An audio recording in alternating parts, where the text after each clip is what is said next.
A ello.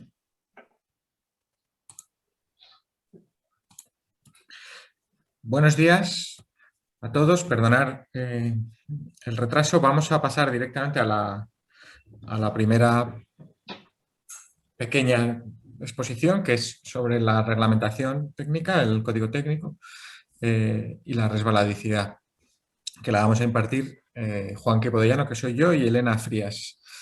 Ambos trabajamos en el Instituto de Ciencias de la Construcción en Torroja y hemos estado vinculados estamos vinculados a la elaboración del código técnico y también de normas de ensayo de AENOR y demás. Bueno, va a ser una presentación bastante breve. En primer lugar, sí que queríamos poner un poco en su lugar este riesgo del deslizamiento, porque bueno, generalmente se suele minusvalorar bastante y no considerar como algo importante cuando pues, genera muchísimos accidentes, muchísimas costes en pérdidas de días de trabajo, en gastos sanitarios, en secuelas de los propios accidentados, que pues conviene tener en cuenta, porque el problema es que como son accidentes aislados, digamos, no pasan de golpe, que como cuando se cae un avión o lo que sea, pues no se suelen visibilizar tanto, pero son accidentes que ocurren todos los días. Incluso hay que tener bastante en cuenta, por ejemplo, que a partir de ciertas edades es una causa importantísima, incluso de muerte. Este es un gráfico que habla de las causas de muerte externa, o sea, sin contar con enfermedades en función de los tramos de edad, y a partir de los 75 años las caídas son la primera causa de muerte, para que os hagáis una idea de la importancia. Generalmente vienen acompañadas entonces con complicaciones de roturas de cadera, etc. Además, se trata de un riesgo, digamos, complejo a la hora de tratarlo, porque intervienen muchos factores y muchos de los cuales no se pueden regular, ¿no? Porque el calzado del usuario, el comportamiento, si va corriendo, si muchas cuestiones pues no se puede alcanzar. La reglamentación, que es de lo que hablamos ahora en esta charla, lo único que puede aspirar es a limitar la contribución del pavimento a que se produzca este accidente, habiendo muchos otros factores de los que se es consciente, pero pues limitar, digamos, que cuando se construyen edificios los pavimentos no contribuyan a eso. Y para eso es necesario medirla. Y ahí es donde encontramos la primera dificultad a la hora de hablar de deslizamiento, y es cómo medir esa contribución o esa característica del pavimento. Hay muchos métodos, no vamos a entrar porque no da tiempo. El del péndulo de fricción, que es el que tenéis aquí, es el que finalmente, como veremos, se ha adoptado en España.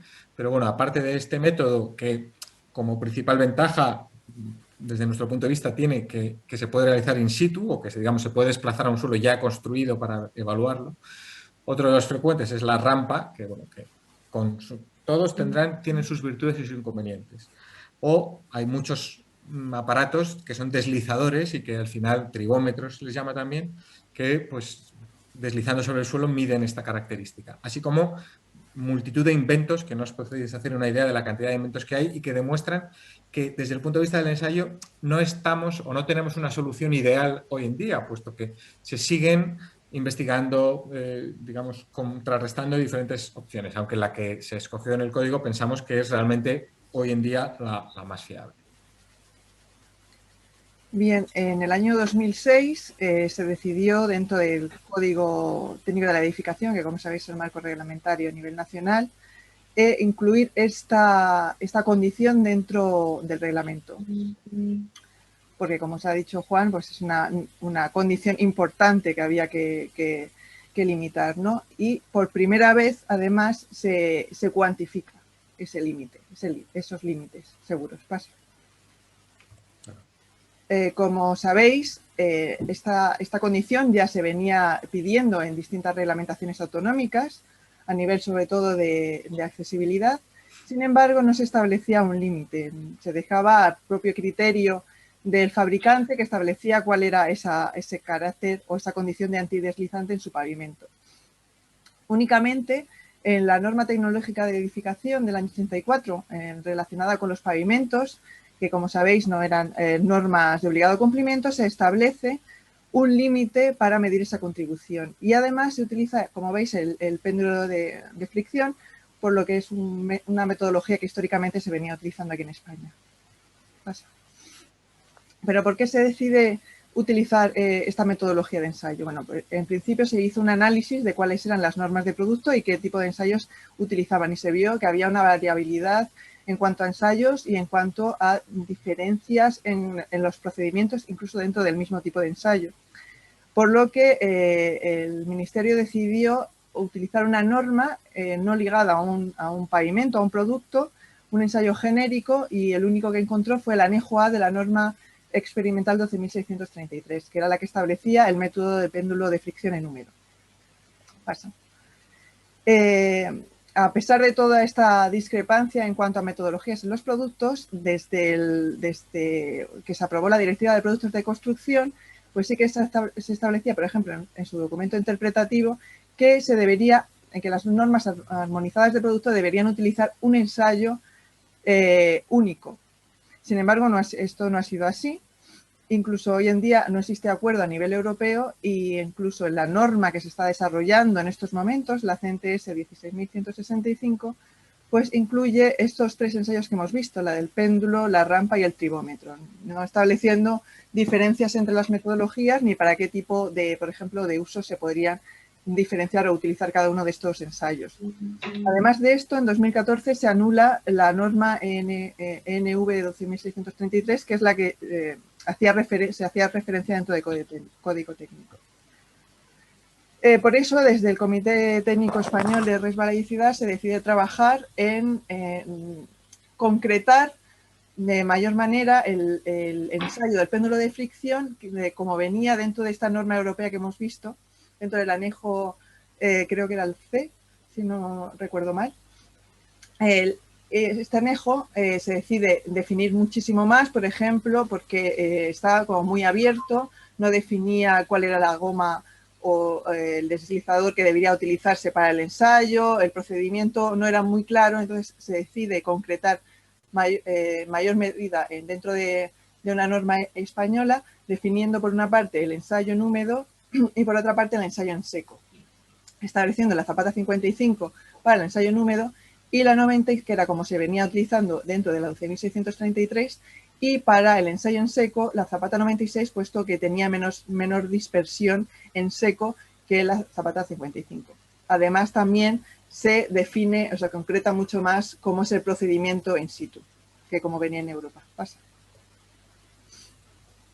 En el año 2019, aprovechando una modificación muy importante dentro del código técnico, pues también se decide actualizar toda la normativa que estaba desactualizada dentro de este código técnico, ¿no? Con lo que la norma NV 12.633 se cambia por esta nueva norma española. Vale, ya entrando un poco en cómo lo define el código, qué exigencias pide. Bueno, lo primero, recordaros que el código técnico está formado por una parte 1 que tiene como cuestiones generales o exigencias básicas de todos los requisitos, pero más generales, y unos documentos básicos, que en el caso que nos ocupa sería el de seguridad, utilización y accesibilidad. Está completado con toda una serie de documentos interpretativos, complementarios, que no están publicados en el BOE, o sea, no son texto reglamentario, pero son documentos de ayuda, y entre ellos pues hay documentos con comentarios. Entonces el SUA tiene una versión con comentarios, muchos, y de este aspecto hay bastantes comentarios relacionados con la resbaladicidad. Y luego documentos de apoyo, en donde también, como comentaremos ahora, hay un documento de apoyo específico para la resbaladicidad. Todo lo relacionado con este requisito está en la sección de caídas del documento básico de seguridad, utilización y accesibilidad, en un apartado que se llama resbaladecidad de los suelos, en donde básicamente lo que se establece es, en función del valor obtenido en el ensayo del péndulo, con la norma 41901 que os comentábamos, pues unas clases, ¿no? Clase 0, 1, 2 y 3, y luego en función de la zona del edificio en la que nos encontremos se exigirá una clase u otra. Estas clases dependen de si es una zona con posible presencia de agua o no, porque el agua es uno de los contaminantes o de los elementos que más va a generar riesgos de deslizamiento, o también que sea una superficie inclinada, por ejemplo una rampa o una escalera, por ser puntos en donde o es más fácil deslizar o es más peligroso, digamos, deslizar. Sí que, y conviene esto señalarlo, hoy en día, según lo que establece el código técnico, puede haber otras reglamentaciones autonómicas u otras de otro tipo que exijan otra cosa, pero lo que es desde el código técnico se excluye el uso, o digamos, se regulan casi todos los usos, pero no está el uso residencial, vivienda, ni el uso aparcamiento, ni, esto es una cosa general en el código, ni las zonas de ocupación nula, bueno, porque son, digamos, zonas de muy poco uso, ¿no? Por ejemplo, digamos, cuartos de instalaciones o cosas de esas. Pero es importante tener en cuenta lo de la residencial vivienda, que es el uso seguramente mayoritario de los edificios. Esto no significa que no sea muy recomendable cumplir estas mismas condiciones, pero digamos que no es obligatorio a día de hoy, aunque no descartemos que en el futuro lo sea. Pero en el tema de las piscinas hay un apartado específico sobre el riesgo de ahogamiento en piscinas, en donde se definen muchas cuestiones de las piscinas. Sí que se exige que las piscinas de uso colectivo, y en este caso sí que se incluyen las de los edificios de vivienda, o sea, cualquier piscina de uso colectivo, solo se hace algunas exclusiones concretas, pero muy pocas, pues sí que tienen que cumplir tanto en el interior del vaso, o sea, el material del vaso, como en los andenes que circundan al vaso, unas determinadas condiciones de accesibilidad, vamos, clase 3. Bueno, ¿cuáles son las prestaciones que se pretenden, o sea, que están incluidas dentro de código técnico? Pues como ha dicho Juan, las únicas que se contemplan son las del deslizamiento frente al contaminante con agua. Porque, por ejemplo, se eliminaron las zonas de uso aparcamiento, puesto que el principal contaminante era el aceite y el método de ensayo pues, no era acorde a ese tipo de deslizamiento. Por lo tanto, de momento únicamente se establecen condiciones para las zonas interiores secas, en donde, bueno, ocasionalmente puede estar mojadas o húmedas. Lo que pasa es que en esos momentos, como por ejemplo la limpieza, pues se debería de señalizar frente a este riesgo de posible deslizamiento, ¿no? O las zonas húmedas en cocinas y baños de las zonas interiores o las zonas exteriores, así como las zonas previstas para usuarios descalzos, como son piscinas y duchas, ¿no? Estos son los lugares o las localizaciones en las que de momento se establecen condiciones o límites frente al deslizamiento dentro del código. En cuanto al ensayo, pues el coeficiente RD que se exige dentro del código técnico corresponde con el valor de PTV que se define en la norma, que además la precisión de lectura, a diferencia que la normativa anterior, tiene que ser de una unidad, puesto que los límites o los valores límite dentro de las tres clases de código son muy cercanos, entonces la diferencia de 5 unidades, como establecía la norma anterior, pues hacía que esa medición fuera poco útil a efectos de poder mirar la clase de código técnico. Además, también se define cómo se debe de analizar en pavimentos isótropos, o sea, que no tengan las mismas características de deslizamiento en todas sus direcciones, cómo poder obtener esa condición más desfavorable de deslizamiento o esa dirección más desfavorable de deslizamiento en el pavimento. Y bueno, dentro del código técnico, la norma que se ha incluido es la del ensayo en húmedo, que como os he comentado antes, se realiza con la zapata 55. Pasa.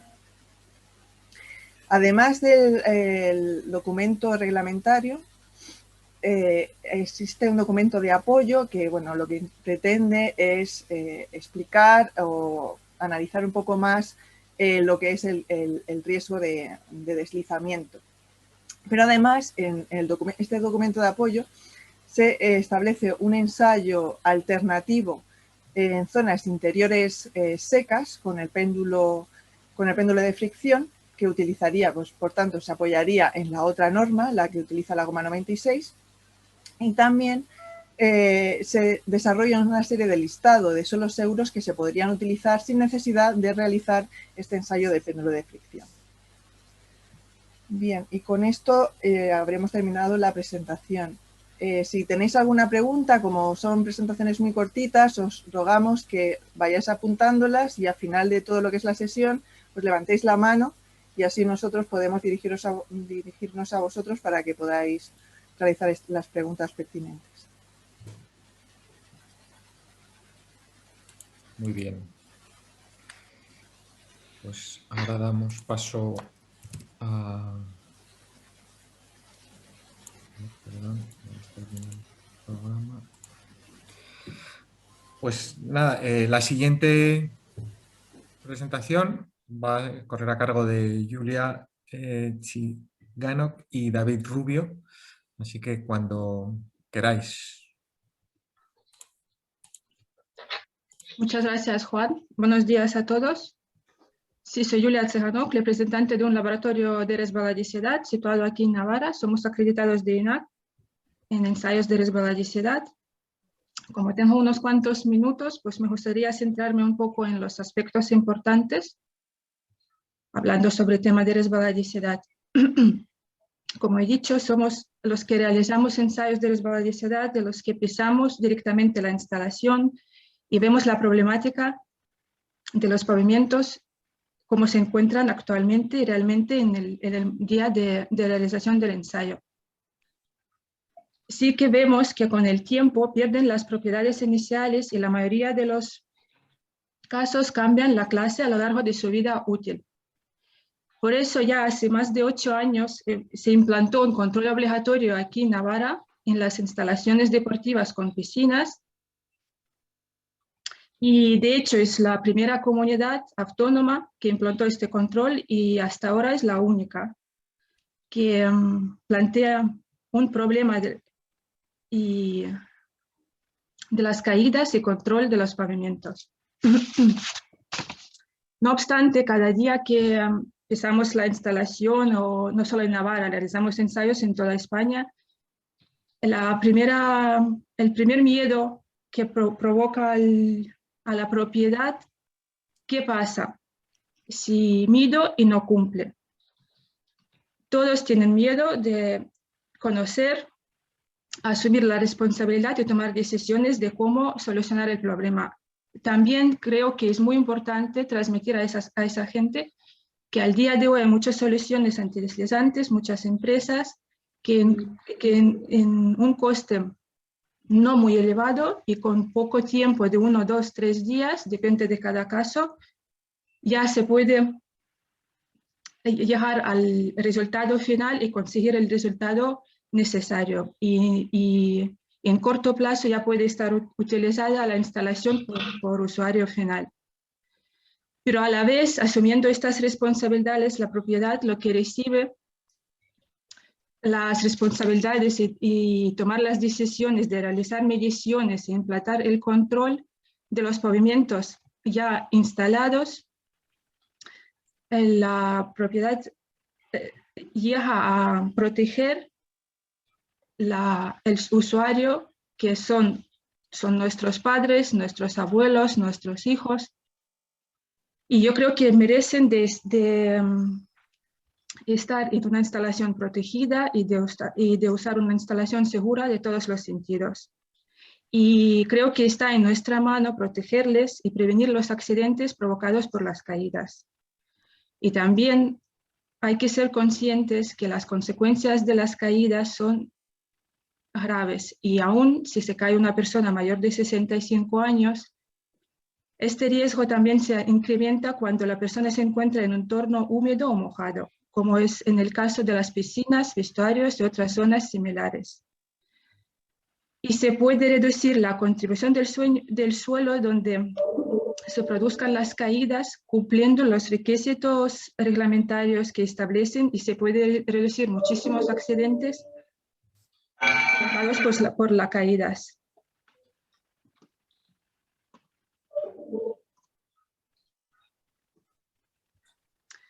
También, como representa el estudio del Hospital Clínico San Carlos de Madrid, los que han realizado seguimiento de las personas que han caído a los 60, a los 80, a los 180 días pasadas después de la caída, las personas mayores de 65 años, una vez que se caen, sufren un deterioro funcional significativo, y las caídas constituyen una de las principales causas de este grupo de edad de discapacidad. Y a la vez se ha visto que una gran cantidad de las caídas se han producido por las causas que son potencialmente evitables, implantando el control, realizando los estudios y controlar el pavimento. Por otro lado, también comentar que no solo realizamos los ensayos in situ, también realizamos muchos ensayos en laboratorio permanente. Y vemos que realizando los ensayos de fabricantes de pavimentos españoles, que ya llegamos a 15.000 ensayos realizados, vemos que los fabricantes con sus departamentos de innovación y desarrollo consiguen valores altos de resbaladicidad, clases 2 y 3, incluso con texturas suaves, el tacto seda. Y la pregunta retórica que siempre está al aire, ¿por qué al fabricante, al sacar el material al mercado, exigen que cumpla la normativa, pero posteriormente no se controla, no se mide y no se sabe cómo está el pavimento después de la colocación? Pues pensamos que es un tema muy importante y que con una buena prevención reducirá los costes económicos provocados por las caídas. También a la vez me gustaría comentar que antes de implantar el control obligatorio en Navarra, sí que realizamos unos estudios gratuitos de 2, 3, 4 instalaciones, los que se elija, para ver cómo está la situación actual y para tomar decisiones. Estamos dispuestos de seguir ofreciendo este servicio, no tenemos ningún problema, porque sí que vemos que hay un gran problema con los pavimentos ya instalados y queremos aportar. No nos importaría hacer este estudio gratuito y estamos dispuestos como laboratorio de hacerlo. No voy a ocupar más el tiempo. Voy a pasar la palabra a mi compañero, que es responsable técnico de nuestro laboratorio, David Rubio, que yo sé que tiene una charla más compleja y explicará mejor. Pues bueno, David. No sé si se me escucha. Sí. Sí. Vale, gracias Julia. Voy a pasar a compartir. A ver. Vale, creo que ahí se ve, ¿no? Vale. Bueno, pues ampliando un poco lo que ha comentado Julia, lo que ya ha comentado Juan, vale, la importancia, ¿no?, del riesgo por deslizamiento, que al final, como cualquier riesgo, su gestión va a estar relacionada, pues, con la identificación, el análisis y, en consecuencia, ¿no?, pues la actuación, como cualquier riesgo.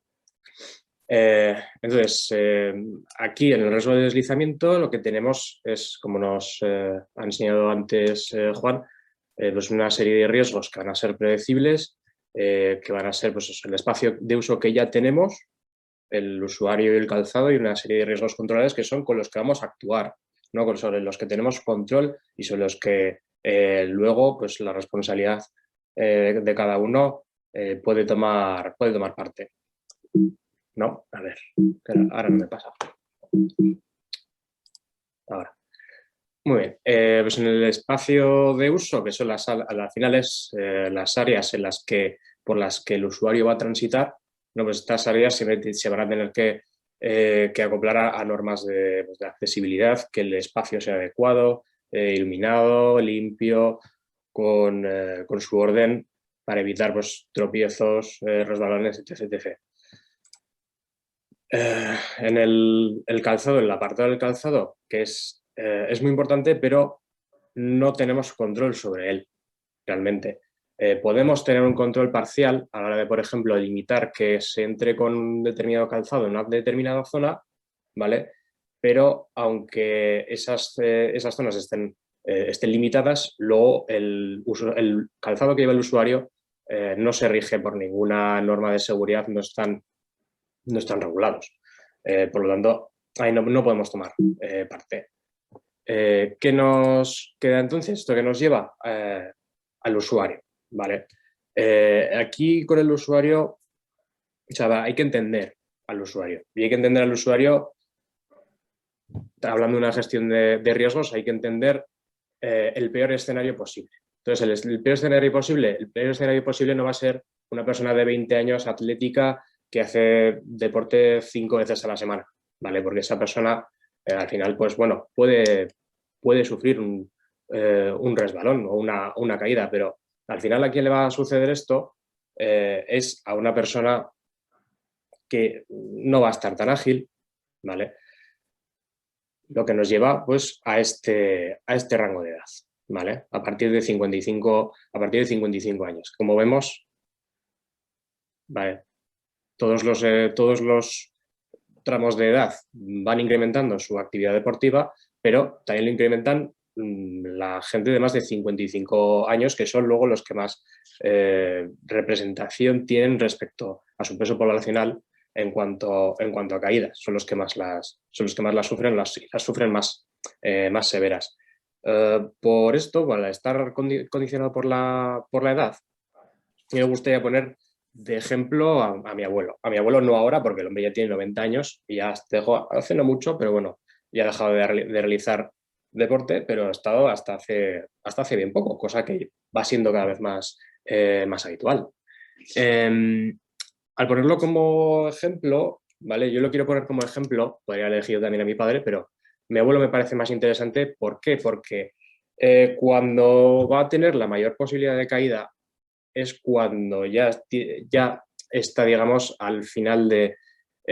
cuando ya está dejando de realizar la actividad, cuando ya tiene las capacidades físicas, ya no son las que eran. No lo va a tener antes, lo va a tener en ese momento en el que la persona va a estar más floja en ese aspecto, va a tener las capacidades motrices mermadas.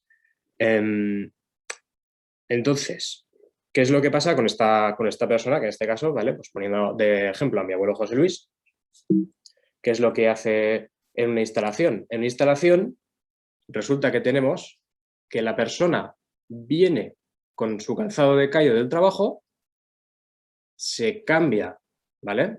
En el vestuario se cambia al calzado con el que va a realizar la actividad deportiva, realiza la actividad deportiva en otro pavimento, con otro calzado, vuelve al vestuario a ducharse, entonces se pone, bueno, a ducharse, ahora las circunstancias en las que estamos, pues esto puede ser un poco relativo, pero bueno, dando una normalidad, vuelve a ducharse, entonces se cambia otra vez a sus chancletas, las cuales tampoco podemos controlar, puede que incluso, dependiendo de cada uno, pueda tocar el suelo descalzo, que también lo va a hacer en una piscina, por ejemplo, y después se va a colocar otra vez su calzado. O sea, que tenemos, fíjense, la cantidad de escenarios que se abren en un solo recorrido de una persona en un tramo de una hora y media, 2, en las que llega a la instalación y desarrolla su actividad.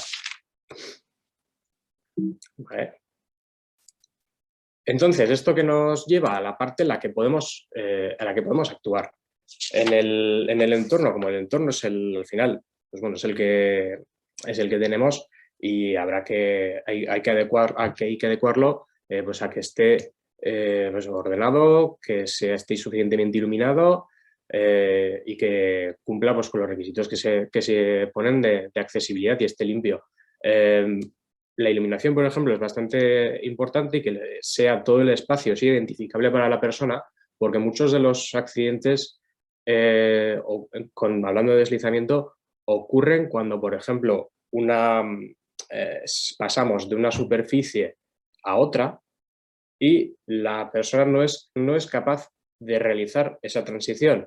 Entonces, está la persona andando por una superficie con un valor de resistencia X alto, ¿vale? En el que ya ha adecuado su manera de andar y su marcha, y pasa a una zona en la que pues no lo ve, no lo reconoce y tiene un valor de resistencia distinto, más bajo, ¿vale? Y ahí, al pasar de una superficie a otra, es donde se generan accidentes. Vale. Hablando de accidentes, y nos han comentado antes, nos lo comentará luego Teresa de una manera un poquito más extensa, vamos a tener contaminantes con restos sólidos, que ahí pues, bueno, pues la limpieza puede ser polvo o algún otro tipo de resto sólido, pero bueno, eso generalmente la limpieza es lo que se ocupa de ello. Y aguas y jabones. Aguas y jabones vamos a tener en las duchas, en los vestuarios y en las piscinas, en los spas. O sea, esto va a ser en una instalación deportiva, de un modo u otro, siempre va a haber agua, siempre. Y es es lo que más incide en la resistencia al deslizamiento. Para esto, entonces, ¿qué es lo que podemos hacer? ¿Sobre qué vamos a tener realmente control y podemos actuar? Sobre los pavimentos. Para esto, nos han explicado antes que tenemos varios equipos con los que medir todo esto. Tenemos, por ejemplo, la norma 1.41.901 con el péndulo de fricción en húmedo, que es la que nos han explicado antes. La 14.904 para superficies deportivas, que en este caso, por ejemplo, tenemos un valor máximo para protegernos frente a caídas y un valor mínimo para proteger a la vez de las lesiones y permitir el juego, porque si tenemos una superficie que no permita traer un mínimo deslizamiento en esas condiciones, ¿vale? En una superficie de juego nos va a provocar lesiones. Y tenemos a su vez más ensayos como estas 13.451, que es de equipamiento para piscinas, en las que el contaminante que se utiliza es agua con jabón y el ensayo se realiza descalzo, ¿vale? O sea, ya entendiendo que ese pavimento no se va a pisar siempre de calzado o con chancletas, ¿vale? También se va a pisar descalzo. Vale. Entonces, ¿y por qué este control es importante? Aquí lo que vemos es un gráfico de la tesis de Adoración Muñoz del Instituto Tecnológico de la Cerámica de Castellón, ¿vale? Que han realizado un trabajo muy, muy importante valorando pues, el desgaste de los pavimentos, y aquí lo que podemos ver, si se ve el cursor, cómo partimos de un valor de resistencia al deslizamiento, que en este caso sería una clase 3, una clase segura, una clase apta pues, para exteriores, piscinas, etc., zonas húmedas en general, cómo baja hasta, ya veis, esto que puede ser pues, un 25, que sería una clase para interior. Entonces, lo que nos vamos a encontrar y nos hemos encontrado, y quizá por eso nuestra insistencia en las instalaciones, es que la realidad no es esta. O sea, la realidad no es lo que el fabricante nos ha dicho que tenemos.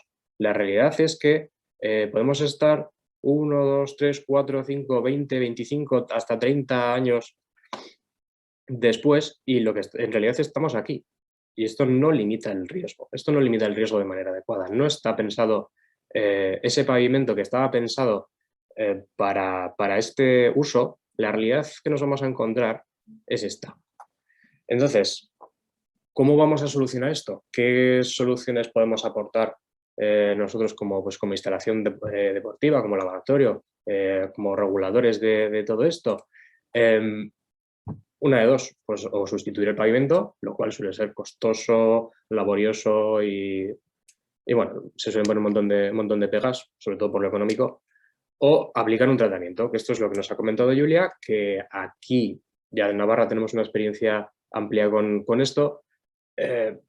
Si tenemos una medida, no nos cumple, entonces va una empresa que se ocupa de realizar estos tratamientos, ¿vale? Que pueden ser pues, tratamientos químicos de base ácida para un porcelánico, que lo que van a hacer es subir el valor, ¿vale?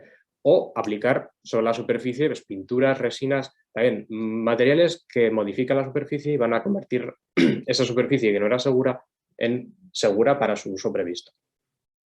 ¿Vale? Y así conseguir, que es de lo que se trata, pues pavimentos seguros, que al final es el elemento sobre el que más impacto podemos tener, y es a su vez ese elemento el que más impacto va a tener en la seguridad del usuario a la hora de utilizar nuestras instalaciones. Y hasta aquí la presentación. Vale, ahí. Ya estaré.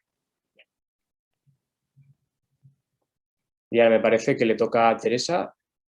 Sí, bueno, pues nada. Sí, Teresa.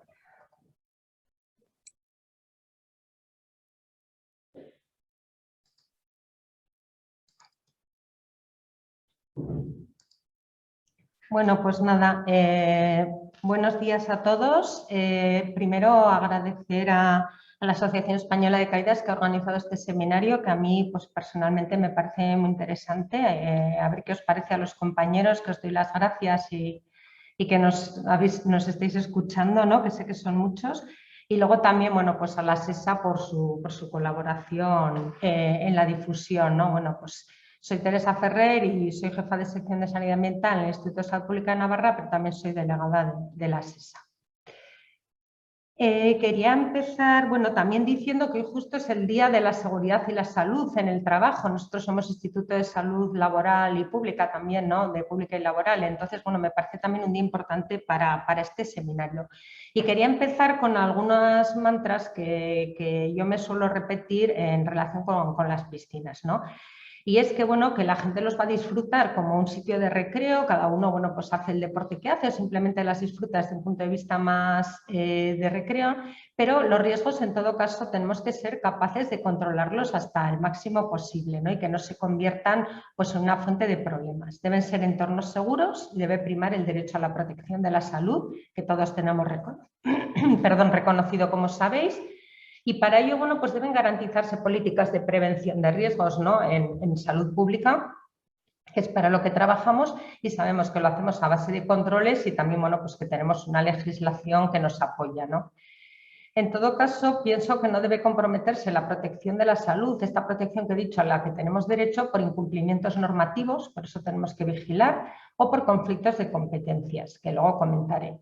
Y luego, además, bueno, pues muchos tenemos nuestra actividad centrada, ¿no? Desde nuestros organismos de salud pública en piscinas municipales, que son las que, bueno, pues que la normativa específica de piscinas define como tipo 1, que tienen como objetivo principal el baño, porque hay otros que el objetivo puede ser más secundario, ¿no? En la instalación, y que considero que deben de tener todavía una mayor exigencia y una mayor vigilancia sanitaria por nosotros, pues para prevenir estos riesgos, ¿no? Con lo cual acabaría diciendo que los usuarios merecen seguridad. Bueno, si uno ve algunas cosas que han salido en prensa, pues vemos que ya nos están advirtiendo que las superficies mojadas, como ya ha salido, suponen un peligro. Con una frase que no voy a repetir, dice que España no hace nada ante los resbalones de piscinas. Hay un cuadro de dónde se producen más víctimas. Es verdad que puede coincidir con comunidades que tienen mucho más número de instalaciones que podamos tener nosotros.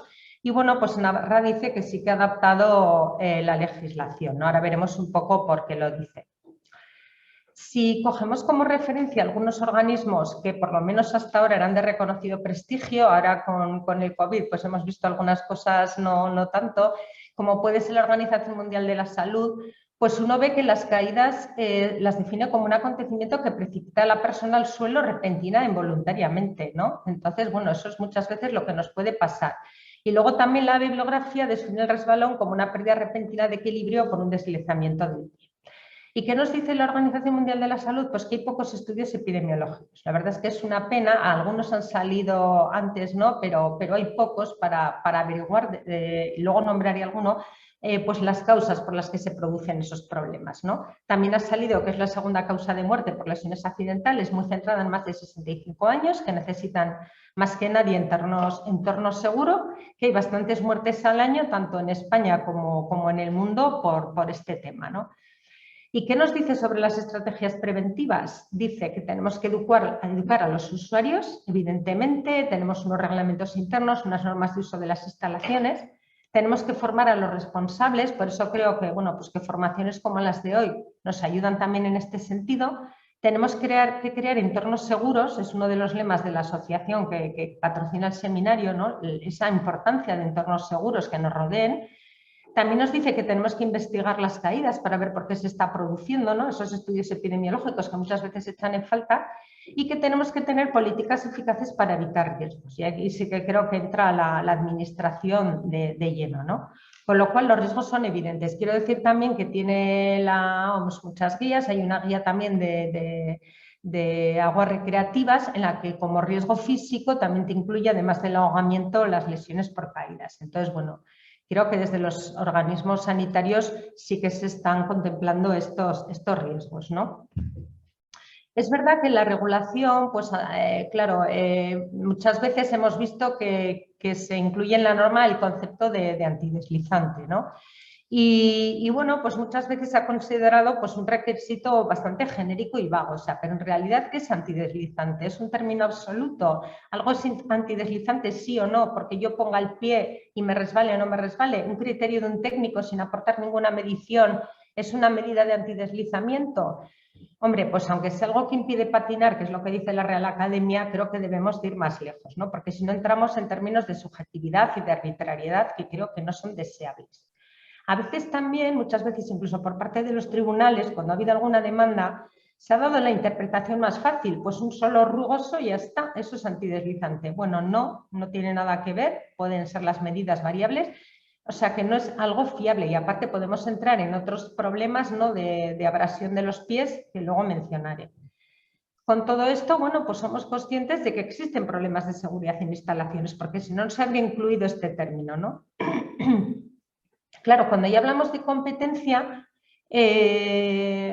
podríamos también debatir, ¿no? Y a lo mejor luego saldrá, pero los departamentos de sanidad promueven la legislación, ¿no? El otro día teníamos una reunión también con el tema de mascarillas que ha promovido consumo y aunque otros podamos decir cosas, al final el que promueve la legislación de alguna manera tiene la responsabilidad. Y esto lo digo porque, bueno, si nosotros en nuestra normativa sanitaria estamos poniendo ese concepto de antideslizante de las superficies, algo tendremos que decir, ¿no? Por mucho que algunos interpreten pues, que la seguridad no es ámbito de salud y, bueno, si lo tienen regulado desde el punto de vista del ámbito de la seguridad, pues muy bien, ¿no? Nosotros, la experiencia es que el Departamento de Interior, que es el que en Navarra lleva el tema de la seguridad, no lo hacían. Sí hacían, por ejemplo, temas de protección contra incendios, pero no hacían nada de esto. En otras comunidades sé que a veces lo tenéis regulado desde interior, pero claro, no me vale que lo tengan regulado, hay que hacer después comprobaciones, ¿no? Y hay un concepto de la Unión Europea que me gusta, que nos dice, y lo ha repetido en algunos seminarios, que si hay varias autoridades competentes implicadas en control de cumplimiento, como podríamos pensar que pudiese ocurrir aquí, primero la responsabilidad es del legislador, el que ha promovido la norma en esa comunidad y el que ha exigido que sean antideslizantes, pues debería de verificarlo, ¿no? Pero en todo caso, pues hay que contactar con esas otras autoridades que podrían ser responsables de cumplimiento y si no lo asumen, alguien lo tiene que hacer, porque lo que nos dice es que no se puede comprometer la seguridad de los usuarios porque las cosas no las haga nadie, ¿no? Entonces, bueno, vemos que existe normativa y que esto, como vamos a ver, es comprobable. Luego también, bueno, pues hay una justificación para mí de nuestras acciones, ¿no? Sabemos que tenemos unos riesgos en piscinas, microbiológicos muy importantes, dan para otros seminarios que ya hemos organizado, o químicos, pero también los hay físicos de seguridad, muy importantes los ahogamientos, todos creo que también tenemos regulado el tema de los socorristas, muchos también desde el ámbito de la sanidad, algunos igual desde el de la seguridad. Pero también las caídas, para mí son las dos grandes patas en las que descansan los riesgos que tenemos en seguridad, ahogamientos y caídas. Y así lo veremos después cuando hablemos de incidencias, ¿no? Con lo cual tenemos que tener una serie de actuaciones que tenemos de vigilancia desde las administraciones públicas, de autocontrol desde los titulares y evidentemente de mantenimiento para mantener las superficies adecuadamente, ¿no? Y tenemos una normativa, tenemos a nivel estatal el Código Técnico, que los compañeros ya han desglosado aquí, y nosotros, bueno, a nivel foral tenemos un decreto foral, pero bueno, sé que todos en vuestras comunidades tenéis el vuestro propio. Y luego también, bueno, pues hay normas UNE para piscinas enfocadas en seguridad que también hablan de este riesgo, pero bueno, que no vamos a entrar porque no da tiempo, pero con esto con lo que quería llamar la atención es que me parece justificado actuar. Si repasamos también el objeto de las normativas, hombre, pues a nivel nacional el Real Decreto 742 que establece las piscinas nos habla de posibles riesgos físicos. Algo nos está diciendo. Hemos visto también que hay guías de aguas recreativas que nos insisten también que hay riesgos físicos en las instalaciones. Y luego además lo tenemos muy regulado, como se ha visto aquí en el Código Técnico, ¿no? Que tiene como objetivo, y así lo dice en su exposición, controlar los requisitos de la edificación que tienen que ver con la seguridad y con el bienestar de las personas. Y allí creo que está muy englobado el antideslizamiento en las piscinas.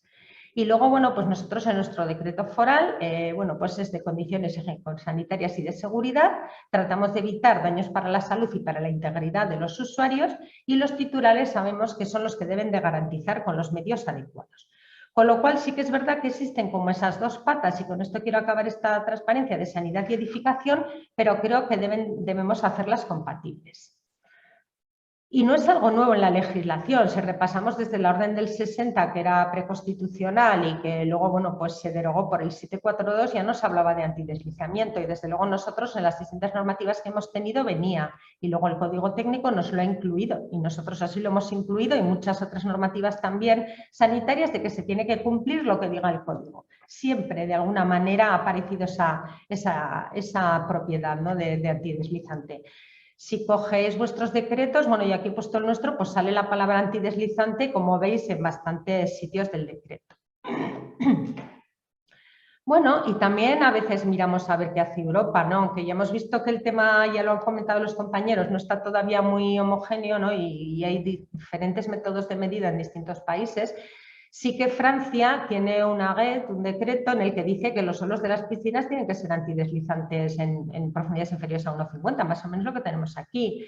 United Kingdom, Reino Unido, en sus guidance de Health and Safety, que ellos trabajan, como sabéis, mucho por guías, también nos está diciendo que tienen que ser las áreas de la piscina antideslizantes, ¿no? Y que hay que proveerles de esa propiedad. Y luego, bueno, pues las directivas de la Unión Europea de Construcción también dice que la construcción debe garantizar los riesgos de accidentes y uno de los que nombra es el antideslizamiento. Y otra cosa importante, la seguridad de uso, que es un poco de lo que estamos hablando en todo esto, seguridad en el uso de las instalaciones, es un criterio primario en la Unión Europea y así lo ha metido en la Directiva de Construcción. Es decir, es uno de los criterios que consideran esenciales para el cumplimiento, ¿no? Con lo cual creo que estaríamos en la línea europea de control. ¿Por qué empezamos un poco? Ya ha salido aquí que llevamos unos cuantos años bueno, pues con este tema, ¿no? Bueno, pues porque el escenario previo que nosotros teníamos era que veíamos que había esos riesgos en las piscinas, que además, aunque no estaba todavía el código publicado, veíamos que había métodos para medirlo a nivel europeo que nos podían ayudar, había estándares de seguridad, no era decirlo de, bueno, antideslizante o no antideslizante, y no se puede medir en un mundo en el que casi todo es medible, ¿no?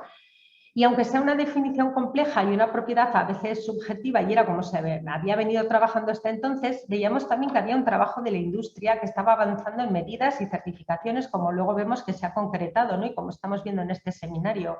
También muy dependiente de variables, no digo que no, ya ha salido también. Teníamos también asesoría de laboratorios y aquí, bueno, pues quiero tener un recuerdo para Juanma de Hueses, que aún no está ahora con nosotros, pero sigue con sus colaboradores, que la verdad es que nos introdujo muchísimo en este tema, ¿no? Y también la Sociedad Española, ¿no?, para Prevención de Caídas, que es la que organiza. Y bueno, con todo esto, pues hicimos un acuerdo entre nuestro instituto para incluir estas medidas en los programas de piscinas. Bueno, pues de alguna manera fuimos conscientes de estos riesgos, ¿no? Y así quisimos incluirlos.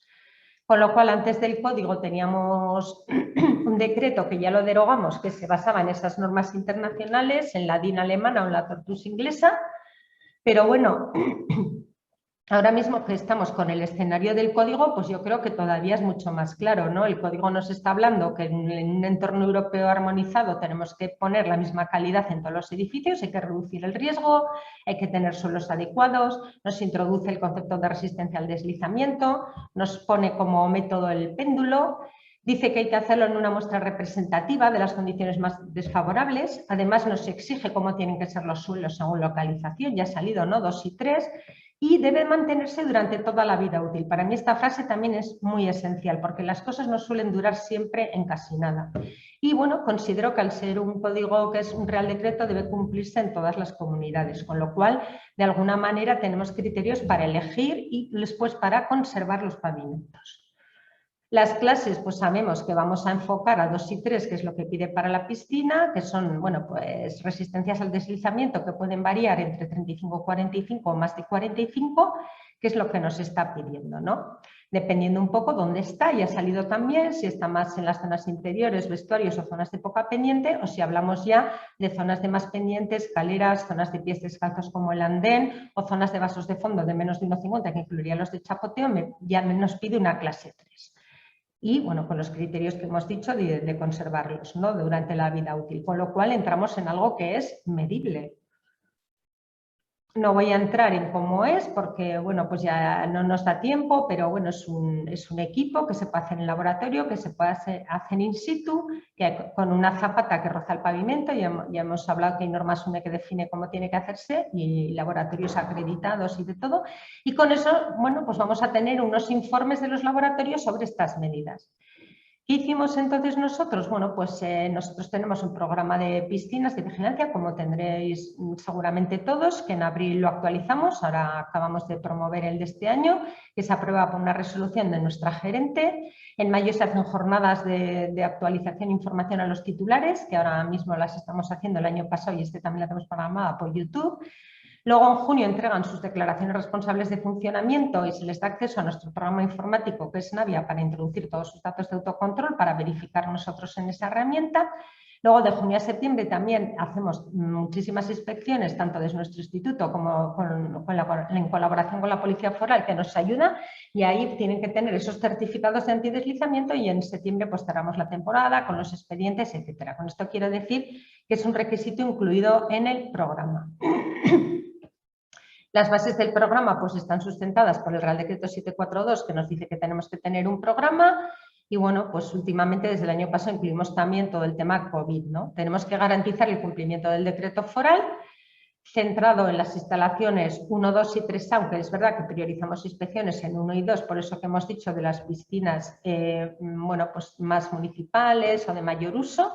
Es anual este programa, colaboran ayuntamientos con delegación de funciones y está basado, pues como tendréis todos, en entrega de declaraciones responsables, en documentos anexos que nos amplían información y las inspecciones que hacemos con toma de muestras.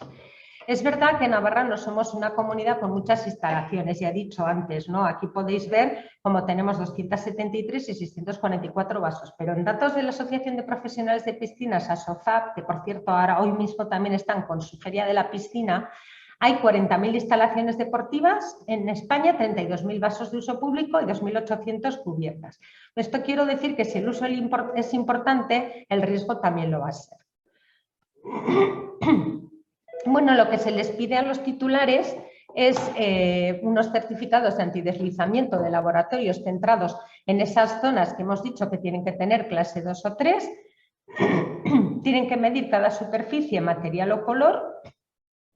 Y nosotros el criterio que consensuamos, hablando también un poco pues, con la gente de normalización y de laboratorios, es que cada 5 temporadas como mínimo, aunque puede ser menos a criterio del titular, deben renovarlos, hacer las medidas in situ para justificar el cumplimiento. No damos por válidos los certificados de los fabricantes porque muchas veces no son reales ni coinciden con lo que luego se mide in situ. Y en incumplimiento ya ha hablado también Julia cómo se pueden hacer tratamientos. Con lo cual, bueno, pues creemos que los titulares tienen unas instrucciones claras de lo que deben hacer. Sabemos que titular es la persona física o jurídica propietaria de la piscina o el gestor y es el que debe poder asegurar que se cumplen esos grados de antideslizamiento durante toda la vida útil, ¿no? Con esto no, y por eso esas medidas repetidas cada 5 temporadas. Con esto no quiero decir que la colaboración de los usuarios sea importante, para eso tenemos las normas y el reglamento interno, porque también tenemos que colaborar con esas conductas que no sean de riesgo y lo que dice la normativa es que los titulares deben garantizarlo. Lo que hemos hecho es en la declaración responsable incluir, no sé si se verá muy bien, pero en ellos en cuanto al deslizamiento de los pavimentos están declarando que los pavimentos les cumplen los requisitos de la normativa vigente del código, con lo cual, bueno, pues luego tienen que aportar los certificados, pero están declarando que lo hacen, ¿no? Y entre los aspectos que recoge el programa, que son variados, pues estaría el antideslizamiento y, bueno, últimamente ya sabéis que estamos en un entorno COVID también. Se les dice dónde, ya hemos dicho, y que dispongan de esas medidas, ¿no? Se les explica dónde medir, bueno, pues cuando les damos la charla, bueno, pues con apoyo de fotografías, como podéis ver. Se les insiste en que si cambia el tipo de pavimento o incluso el color, las medidas pueden ser diferentes. Y, bueno, tenemos colgado en la página web un documento de criterios de medidas. Como vemos, el código no es baladí y en este lado de la diapositiva podéis ver como este estudio que se hizo, creo que es de los australianos, donde dicen que a más de 36 de resistencia al deslizamiento ya tenemos un potencial de deslizamiento bajo.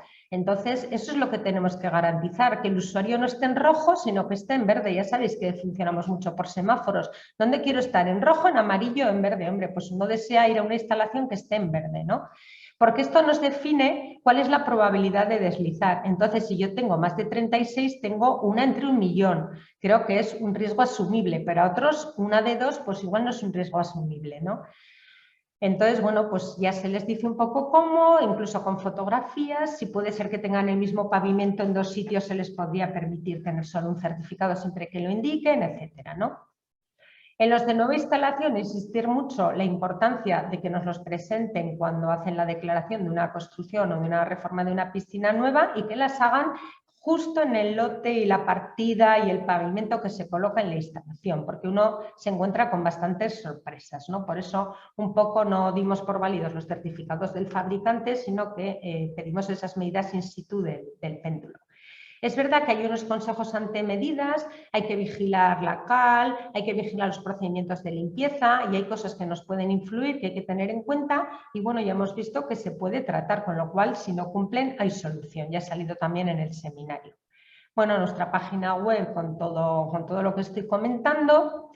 Hemos tenido algunos problemas, por ejemplo, aquí pues de que resulta que el certificado del fabricante no coincidía con lo que luego se midió en la instalación y entonces eso hay que solucionarlo, a ver qué es lo que ha certificado el fabricante, o un alto grado de antideslizamiento. En este caso, por ejemplo, pues era al revés, se había puesto este suelo de ropa y lo que pasaba es que era abrasivo, ¿no? Entonces, bueno, se midió, era casi 80 y se tuvo que hacer una serie de tratamientos de desbaste y de productos impermeabilizantes para bajarlo a un valor en el 66-68 que ya no hubiera quejas de los usuarios.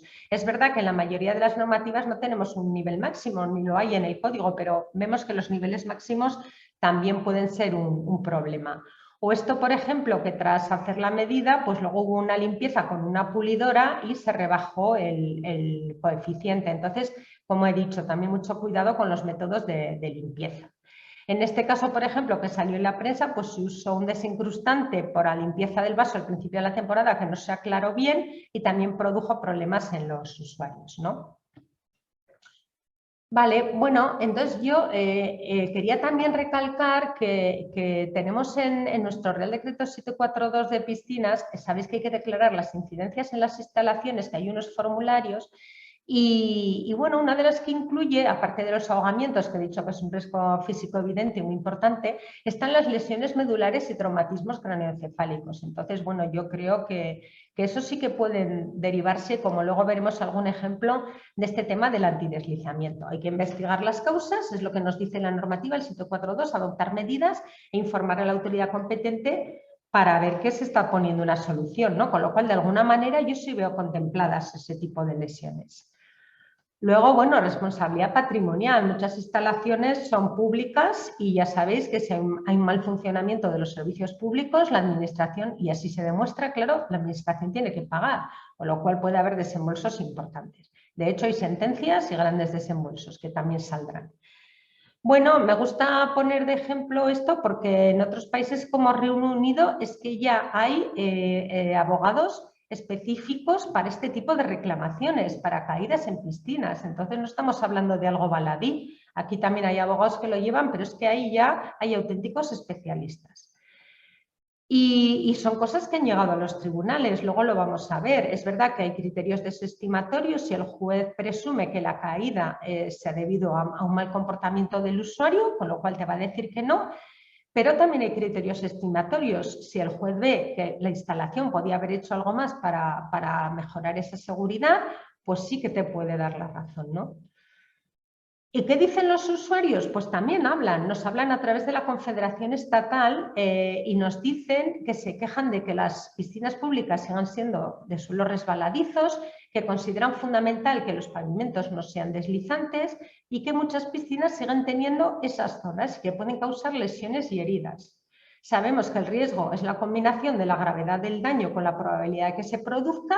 Si se nos juntan las dos, pues ya lo tenemos, ¿no? Con esta población que hemos dicho de más de 65 años, que hace mucho uso de las instalaciones porque tienen tiempo libre, etcétera, pues bueno, ahí es donde podemos tener ese riesgo de lesión. Y bueno, pues nos dicen que es necesario adoptar medidas de control, con lo cual los usuarios nos están alertando, ¿no? Yo creo que la administración también está para escuchar lo que piden los administrados, ¿no? Que al final es para los que trabajamos. Quería mencionar algunos estudios, sé que Joaquín seguramente nos estará oyendo porque, bueno, quiero darles la enhorabuena porque en eso que he mencionado de que hay pocos estudios, por lo menos son uno de los que me ha consolado y encontrado de compañeros andaluces que están trabajando este tema a través del análisis de la jurisprudencia y a través de los análisis de las incidencias que se producen. Bueno, os animo a leer los artículos que son muy, muy interesantes, en el que nos habla que las víctimas tienen las lesiones en las extremidades inferiores y la mayor causa es por los suelos mojados.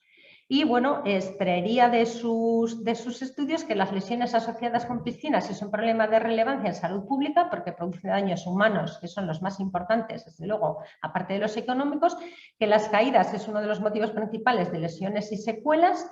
En esto coincido con Julia, de las secuelas. Esto es como cuando te operas, que no mueres de la operación, pero puedes morir de las complicaciones, que es lo que te dice el médico.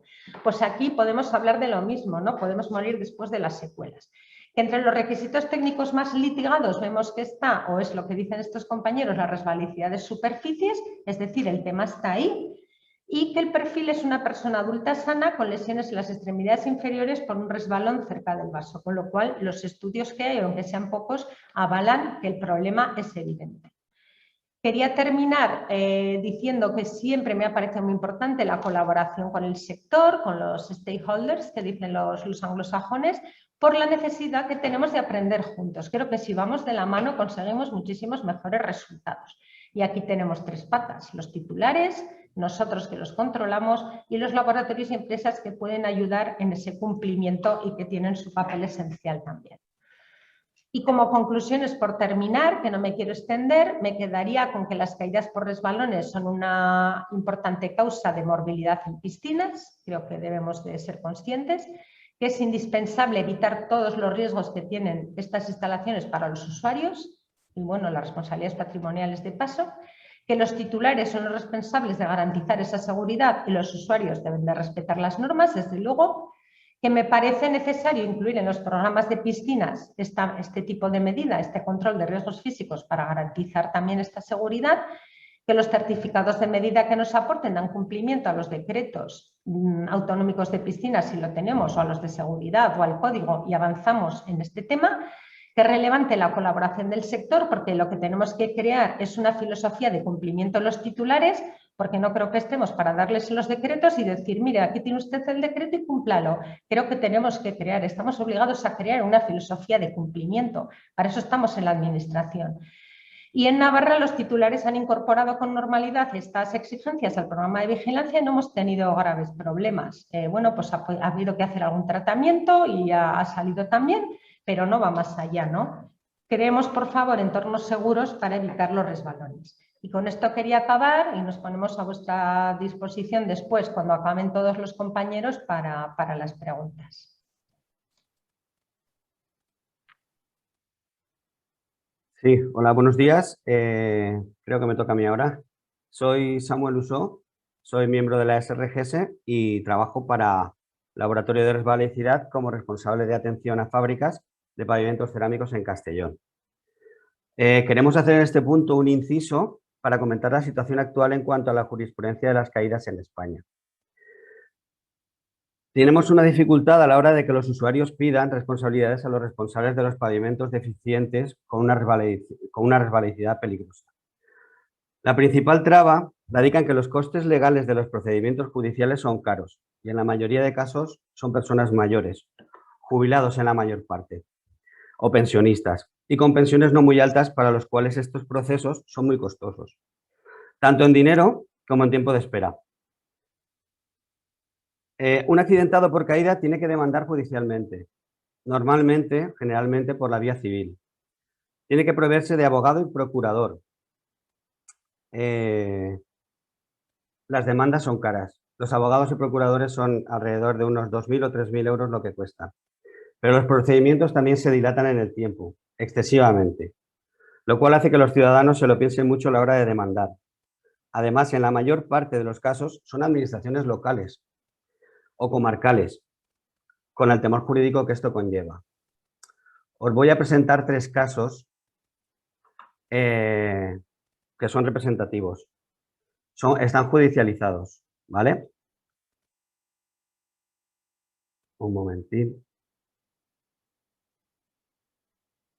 Vale.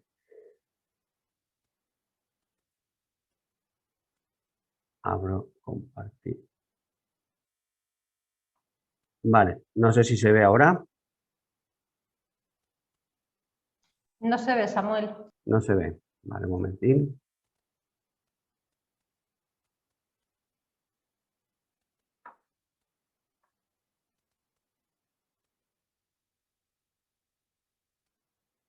Vale. Perfecto. ¿Ahora se ve? Vale. Sí. El primer caso nos refiere a un hombre joven, 26 años, caída en un baño en Hotel de Madrid. Resultado, tetraplegia severa. Presentado en el juzgado de primera instancia y se desestima la demanda. Se recurre ante la Audiencia Provincial de Madrid y se acepta la demanda interpuesta por la audiencia por valor de 1.022.000 euros, pero casi después de 5 años de la caída. El segundo es una caída de un varón de 62 años en un pavimento podotáctil abotonado en un municipio de Alicante. Resultado de la caída, tetraplegia, otra vez, grave. Y después, con 3 procesos infecciosos posteriores debidos a la falta de movilidad y sus secuelas dada la gravedad de la caída. Presentada la demanda, se sobresee por silencio administrativo. Después de 3 años, se está volviendo a presentar recurso y aún falta fechas para juicio. El tercer caso es una señora de 52 años en el municipio de Huelva que se accidenta en un pavimento de una acera que no cumple con la normativa de resbalosidad.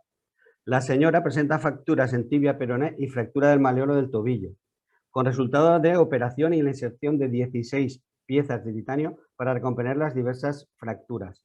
Las secuelas la obligan a utilizar muleta de por vida. La demanda se presenta en el juzgado en el 2018 y a día de hoy hay una resolución judicial al respecto. Después de varias audiencias y juicios, la afectada nos transmite la afección psicológica que ha tenido debido a la caída y a las numerosas trabas administrativas y judiciales para aclarar su procedimiento. Con esto queremos poner en conocimiento de que a quien corresponda vigilar que nuestros suelos cumplan con la normativa vigente lo hagan y así facilitar que no tengamos tantos accidentes y que los usuarios de los pavimentos estén realmente seguros ante el riesgo de caídas. Después, como responsable y contacto de atención a fábricas, y como ha dicho Teresa, los fabricantes nos transmiten 2 preguntas. Primero, ¿cuál es la vida útil del pavimento? ¿Cómo controlo yo, como fabricante, cuál es la vida útil del pavimento en las instalaciones? Muy complicado. Después, tengo contacto con todos los directores de calidad de todas las fábricas y me hacen la siguiente reflexión. Yo tengo mucha presión en conseguir la clase conveniente para cada localización. Pero ¿qué pasa? Yo, después de un arduo proceso de I+D, un estudio de los materiales de fabricación, lo consigo. Pero luego, ¿quién controla esto? ¿Quién controla que realmente en las instalaciones los materiales cumplan en cada momento? Hay que prevenir. Para prevenir tenemos que controlar e inspeccionar. Pero para controlar e inspeccionar tenemos que saber lo que se mide y cuál es la medición de cada suelo. Y con esto paso el testigo a Miguel Sánchez, que se ha incorporado con nosotros, para que cierre y dé paso a preguntas. Muchas gracias. Hola. ¿Me oís? Sí, ¿no? Sí, perfecto. Vale, buenos días a todos. Nada, simplemente. Raquel, si te dejo a ti para que hagas las conclusiones y luego ya intervengo yo al final. Gracias. Vale, pero dame paso. Bueno, da igual, no hace falta, ¿no? Vale. Bueno, desde la SRGS queríamos daros las gracias a todos por la participación tan estupenda que hemos tenido. Hay casi 84 participantes. Yo creo que es un seminario, una charla bastante interesante y lo que queremos poner un poco en el foco es el problema que tenemos con las caídas. Creo que es un inicio de estas jornadas que queremos ir organizando Y bueno, esperamos vuestros comentarios. Ahora abriré el turno de ruegos y preguntas. Podéis ir dejándolas en el chat o bien dais en la barra levantar la mano y os voy dando paso. Como un resumen de lo que hemos estado viendo, las ponencias, tanto desde el CSIC de Juan y Elena, como Julia y David, como Teresa, que ha sido súper interesante, que la realidad, o sea, que las cosas se pueden hacer si hay un interés por desarrollarlo, ¿no? Que las cosas salen. Y los ejemplos que nos acaba de poner Samuel, que es la realidad de las personas que se caen. Al final lo que tenemos es que existe una reglamentación, existen unos métodos de control, existen unos profesionales que están a disposición de controlar estos pavimentos, estas instalaciones. Existen unos fabricantes que tienen unos productos que tienen unos materiales que son antideslizantes. Lo que hay que saber es cómo utilizarlos, dónde colocarlos y cómo colocarlos. Que no todos los pavimentos sirven para todas las superficies, sino que tenemos que seleccionar para el uso y para la estancia o vestuarios, o zona más seca o zona más de vaso. O sea, cada material también tiene su especificación. Pero lo que está claro es que nos falta formación, nos falta información. Muchos propietarios no quieren saber por lo que les pueda venir encima, pero está claro que con un buen control evitamos muchas lesiones y muchas cargas socioeconómicas que son lo que nos están provocando ahora mismo tantos problemas, como los 3 casos que ha puesto Samuel, pero hay muchos más. Tampoco la gente termina de demandar porque piensa que es culpa suya, que se ha caído, que se ha tropezado, que en ese momento lo que fuera. Piensan que la culpa es más del usuario que del propio espacio. Entonces, yo creo que es importante que con toda la experiencia de Navarra nos pongamos en marcha y podamos controlar estas instalaciones que realmente, siendo el pavimento una de las causas más principales de caídas y fallecimientos posteriores, creo que es tan importante proteger a nuestros usuarios. Entonces, bueno, es un poco en resumen, hay reglamentación, hay materiales, lo que pasa que la rueda tiene que funcionar y tenemos que unirnos entre todos para que esto no se genere, ¿vale? Entonces, bueno, como conclusión, ahora sí que es verdad que me gustaría dar paso a vuestras preguntas y a ver si os animáis a alguna pregunta. Ponte la voz, Pablo, que tienes la mano levantada. Hola, buenos días. Buenos días. Primero muchas gracias, ha sido muy ilustrante y muy edificador el curso, el seminario. Una pregunta, referente a la aplicación de normativas en un caso concreto, nosotros, somos una empresa, estamos en la zona costera de Alicante y tal, entonces, en comunidades de propietarios con piscina, que hay muchísimas, estarían clasificadas en principio como tipo 3A, pero si hay viviendas en régimen de alquiler vacacional, ¿qué responsabilidades tendrían los titulares con estas cuestiones? Si alguien alquilado por una semana, 2 semanas, tuviera un accidente, por ejemplo. Igual Juan y Elena pueden contestar tema normativo. Bueno, o sea, desde el punto de vista reglamentario, porque tú ahí estás incorporando otras cuestiones. Primero, una piscina construida anterior al código técnico no hay, digamos, la reglamentación no es retroactiva, o sea que no se le pediría, por código técnico me refiero exclusivamente, que se adapte, excepto pues, que se hiciesen obras o lo que sea importantes y entonces fuera razonable intervenir en ella, porque se está interviniendo, digamos, y fuera necesario adaptarla. Y desde el punto de vista de código no hay diferencia porque no hablamos de actividades, sino exclusivamente de usos, así que está bastante claro qué tipo de piscinas, las de uso colectivo y demás. Entonces ya, respecto a si esa piscina, por haber viviendas ocupacionales, tuviera que ser dada de alta en algún tipo de registro de actividades o lo que sea y cumplir determinadas cuestiones, yo, por lo menos, nosotros no te podemos aclarar, porque eso supongo que serán temas ya pues, del ayuntamiento o de la comunidad autónoma en el ejercicio de esas competencias, digamos, que no es código técnico, desde luego. No sé Bueno, si... yo diría que, bueno, tendría que conocer el caso concreto, ¿no? Pero nosotros no diferenciamos por si las viviendas están de alquiler o de propiedad, diferenciamos por el número de viviendas que constituyen esa urbanización y tienen que cumplir la resbaladicidad. Entonces, bueno, tienen que hacer sus medidas para poderla presentar la declaración responsable y las tenemos incluidas en el programa de control. Y bueno, las de tipo 2 serían, bueno, pues de actividades hosteleras, camping, cosas así que tienen como un fin suplementario para dar un valor, digamos, para sus clientes, el baño. Pero en este caso, que serían 3A, no distinguiríamos si son de alquiler o no y en nuestro programa estarían incluidas y tendrían que cumplir, excepto las unifamiliares, sí.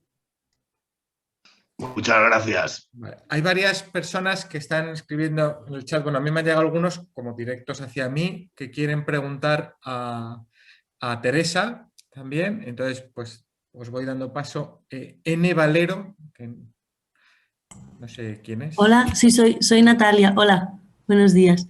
Soy Natalia Valero, perdonad porque no puedo poner el nombre completo. Bueno, yo soy inspectora de la Agencia de Salud Pública de Barcelona, hacemos el control sanitario de piscinas de uso público en la ciudad de Barcelona y además resulta muy interesante la presentación. Muchas gracias a todos y todas por lo que nos habéis explicado. Y tenía algunas preguntas a Teresa Ferrer, precisamente referente al control sanitario que están haciendo, pidiendo este certificado de resbalabilidad. Quería preguntarles desde qué fecha, qué año iniciaron este control y también referido un poquito a lo que comentábamos, en cómo gestionaron el hecho de, en nuestro caso, por ejemplo, tenemos muchas instalaciones, muchas piscinas anteriores a la publicación del Código Técnico y del Real Decreto del 2013. Es decir, cómo se trabaja con las instalaciones antiguas. También se le pide el mismo certificado, se le da algún tipo de moratoria. Esa era mi pregunta. Gracias. Muchas gracias, Natalia, por la pregunta y por que te haya resultado interesante. También me alegra mucho. Bueno, pues a ver, nosotros, claro, como he dicho, hemos intentado crear una filosofía de cumplimiento desde hace bastante tiempo. Entonces, como en los decretos anteriores ya teníamos, aunque no estaba el código, teníamos que las superficies debían ser antideslizantes, pues teníamos muchas preguntas de los técnicos cuando venían con los proyectos. Bueno, ¿y cómo garantizo yo? ¿Pongo el pie y digo que es antideslizante o que no? Tiene que haber alguna medida y empezamos un poco a investigar y por eso en el decreto anterior ya introdujimos que se podía certificar o bien por la norma DIN alemana o bien por el método Tortus inglés. Entonces, claro, ya partíamos de una base que luego al salir el código modificamos el decreto para pedir el código. Pero la mayoría se han ido adaptando ya a hacer la medida del péndulo y bueno, pues con algunos tratamientos y algunas cosas que ha habido que hacer, se han ido adaptando sin problema, ¿no? Pero claro, como ha dicho Juan, como no es retroactivo, de alguna manera lo tendréis que atar en vuestros programas, cómo lo vais a pedir para que os apoye el programa. Nosotros, como también es una resolución de nuestra directora gerente, pues de alguna manera nos apoya eso, ¿no? Y llevamos ya pues muchos años pidiendo esos certificados, igual 8 o 10 años, pero ya incluidos cómo medirlo desde el año 2003, el decreto. Muchas gracias. Si nosotros estamos pidiendo, hasta ahora hemos ido pidiendo certificados, pero de fabricación a los de pavimento, ¿no?, fabricado, dijéramos, en los que son instalaciones posteriores al 2013, pero nos resulta muy interesante ver, ¿no?, que hay la posibilidad de hacer los ensayos in situ y todo esto también mejoraría mucho el control que hacemos, la verdad. Muchas gracias. ¿Alguna pregunta más? Sí, tengo aquí varias que también han venido. Isabel Marín Rodríguez. Pero yo esas no las veo. Ya, es que, bueno, como soy el host, supongo que le dan a escribir al host y entonces me están llegando a mí, perdonad. Isabel Marín. No, bueno, pues Leire Martínez.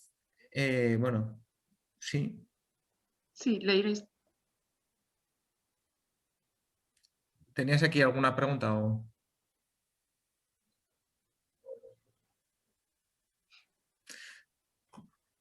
Bueno, Tiene desactivado el audio, ¿no, Leire? ah, claro, os tenéis que activar el audio, tenéis permiso. No sé. O lo tenemos que activar nosotros, que a lo mejor ellos no No, no, pueden. pero ya se les ha dado permiso a todos para activarse el audio. Hola, ¿me oís? Sí. ¿Me oís? Sí. Bueno, hola, buenos días. Muchas gracias por vuestras intervenciones muy interesantes. Un tema apasionante, el tema de las caídas. Yo trabajo en una comarca de salud de Vizcaya. Trabajo en el gobierno vasco y nosotros sobre el tema de caídas sí que hemos trabajado sobre el tema en promoción para las caídas en general, no en piscinas. Hemos tenido algún caso en alguna piscina de que había muchas caídas y entonces hemos intervenido, pero la verdad que este tema se nos quedaba como un poco fuera de nuestro ámbito y es nuestra lucha, ¿no? La seguridad y el tema de la salud, que siempre estamos en nuestro decreto que aún no se ha derogado, sí que entran muchos temas de seguridad y parece ser que Interior no quiere asumirlos, con lo cual seguimos con el tema. No hemos abordado este tema desde un punto de vista del control, pero sí que es cuando hay problemas nos acercamos y investigamos. Por supuesto, es un trabajo arduo porque no tenemos ni idea y tenemos que empezar de cero. Así que, bueno, desde aquí ya tenemos un punto de partida bastante grande, gracias. Y bueno, y en nuestro caso solo hemos intervenido cuando ha habido más caídas de la cuenta y entonces hemos intervenido porque ya es que era para intervenir. No sé, vosotros la decisión de intervenir simplemente como control ha sido desde la entrada en vigor del nuevo Real Decreto. Pues gracias, Leire, por Gracias. tus comentarios y por ver un poco lo que hacéis también otros compañeros. Bueno, fue por la necesidad de garantizar ese antideslizamiento, ¿no? Los técnicos al final están acostumbrados a medir, a presentar certificaciones y nos hablaban, bueno, de que cómo podían garantizar ese antideslizamiento, ¿no? Y empezamos pues a investigar juntos cómo se podía certificar y, bueno, pues recurrimos en ese momento a la norma alemana, que siga vigente, y al método Tortus, parecido al tribómetro, bueno, pues que también los americanos, etcétera, hay gente también que lo defiende, ¿no? No digo que no haya diferentes métodos, pero creo que ya en el 2006 tenemos un escenario claro en España con el código, ¿no? En cuanto a conflicto de competencias, creo que ya he tenido algunas palabras sobre eso. A mí bueno, llevo 30 años en la administración y conozco perfectamente eso, pero creo que al final el que sufre es el usuario y me parece que las repercusiones de que nosotros no nos pongamos de acuerdo sobre quién lo tiene que hacer pueden ser muy graves, ¿no? Y entonces en nuestro caso, al ver, como he comentado, que Interior no lo hacía, sí que hacía igual temas de protección contra incendios, pues decidimos que si nosotros queríamos que los usuarios de las piscinas, y que somos los que más regulamos cómo tienen que funcionar las piscinas, muchas veces desde el punto de vista de sanidad, lo introdujimos. Y yo creo que ha dado bastante buen resultado y os animaría a seguir por esa vía. Pues Cristina Portolés.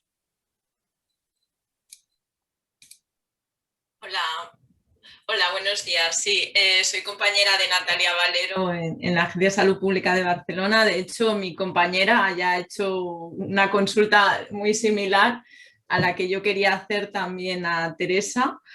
Y bueno, de hecho, lo único que me gustaría añadir, ¿no? Mi pregunta también va relacionada con qué criterios, ¿no?, de inspección a aquellas piscinas que están construidas antes de 2013, antes de poder pedirle el código técnico de edificación, ¿no? Y mi pregunta concreta sería, pues, ¿qué nivel, ¿no?, de antideslizamiento están pidiendo, ¿no? Y si están haciendo los ensayos con el péndulo, ¿cuál sería el valor a partir del que ya se pedirían, diríamos, alguna medida? Muchas gracias. Bueno, pues gracias por la pregunta. Yo creo que igual también algún otro compañero puede añadir, porque son criterios de medidas. Igual, Juan, luego me reafirmas, pero en principio, claro, independientemente del código, nosotros en el programa de control tenemos unos criterios que nos lo avala pues una resolución de nuestra directora gerente. Entonces pedimos esos certificados para todas las instalaciones que entran en el programa. Todas tienen que cumplir. Y en cuanto a los criterios para las piscinas, igual pues Juan puede comentar cuáles son el 2 y el 3 y todo esto. Bueno, sí, las que en el código se establecen las clases esas que hemos comentado, Y, perdón, para acá. En piscinas en concreto, en la sección 6 del documento básico, os recomiendo, digamos, siempre que os bajéis el documento, que os bajéis con comentarios, que tiene más información que los otros. Pero bueno, se establece los materiales en zonas cuya profundidad no exceda de 1,50 m, el material del fondo será clase 3, en función de su resbaladicidad, determinado digamos, con lo especificado en el apartado 1, o sea, con el péndulo de fricción y demás. En las zonas donde la profundidad es mayor de 1,50, pues no se pide exigencia, porque bueno, se entiende que ahí es menos problemático, porque no son zonas en donde se camine o digamos, se pueda producir algún tipo de problema porque el suelo no sea deslizante, ¿no? Y luego el suelo del andén o playa que circunda el vaso será de clase 3 también, conforme al apartado 1, porque ambas zonas al final son zonas bastante peligrosas. Supongo que donde pedís clase 2 es en los vestuarios y en el resto de las, digamos, al tratarse de un uso público o de un uso, digamos, de los contemplados dentro del código, pues el resto de zonas, como cualquier edificio, que sean donde haya posibilidad de presencia de humedad, pues tendrían que tener 2, y si son zonas secas completamente, pues tendrían que tener clase 1. Todo esto incrementado siempre con que si son escaleras o pendientes, pues hay que incrementar una clase en el fondo. O sea, si es una zona seca pero es en pendiente, pues tendría que tener clase 2, y si es una zona húmeda y es en pendiente, pues tendría que tener clase 3. Nosotros en nuestro programa, si quieres mirarlo en la página web, está todo explicado lo que pedimos, esas dos clases 2 y 3, en qué zonas específicamente les pedimos las medidas, y luego, bueno, simplemente que tienes el certificado del laboratorio de medida que te dice si es clase 2 o si es clase 3, con lo cual si está cumpliendo o si no está cumpliendo, y entonces pues le tienes que exigir un tratamiento que se puede hacer con nuevas medidas hasta que cumpla, ¿no? Bueno, que es un procedimiento que no es complicado, ¿no? Y bueno, pues nosotros lo estamos pidiendo, se incluyó en nuestro programa para todas, nos avalaron también los juristas que tenemos en el departamento, entonces lo estamos haciendo así. Un comentario únicamente. Estáis comentando que no es exigible estas clases a partir de 2000, o sea, antes de 2013. El Código Técnico se aprobó en 2006. Sería en 2006. No sé si os está refiriendo a algún reglamento autonómico que sí que fije el 2013. O sea, el decreto de piscinas, disculpe, el 742. Claro, pero eso sería... Es el que exige la adaptación al código técnico. Pero entonces entiendo que por lo que están diciendo es que los valores del código técnico serían exigibles también para las piscinas anteriores, ¿no? En 2013, claro, los mismos valores. O sea, el código técnico es exigible a partir de 2006. De todas las piscinas que estén construidas a partir de 2006, desde el código técnico sería exigible.